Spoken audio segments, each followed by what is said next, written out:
ঢালিউডের আলোচিত চিত্রনায়িকা মাহিয়া মাহি হঠাৎ করেই দেশ ছেড়েছেন। বৃহস্পতিবার সন্ধ্যায় যুক্তরাষ্ট্রের নিউ ইয়র্কে পৌঁছেছেন তিনি। এ তথ্য নিশ্চিত করেছেন মাহি নিজেই।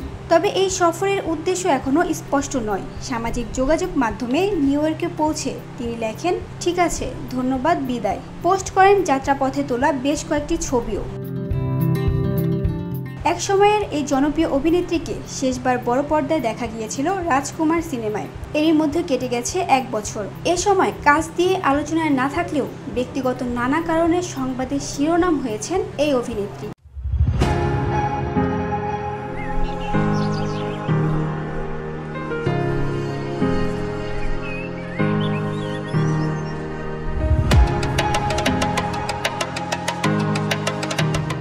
দেশ ছাড়া প্রসঙ্গে অভিনেত্রী বলেন, ভিসা পাওয়ার পর আর আসা হয়নি যুক্তরাষ্ট্রে।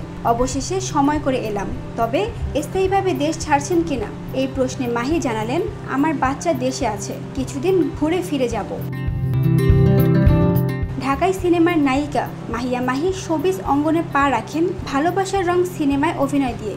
1 যুগেরও বেশি সময় অভিনয় জীবনে দর্শকদের উপহার দিয়েছেন একগুচ্ছ সিনেমা। অভিনেত্রীর প্রাঞ্জল অভিনয় বরাবরই নজর কেড়েছেন সিনেমা প্রেমীদের। নিউ ইয়র্কে মাহির হঠাৎ এই উপস্থিতি আর তার পোস্ট ঘিরে তৈরি হয়েছে নানা গুঞ্জন। VOD Bangla news desk.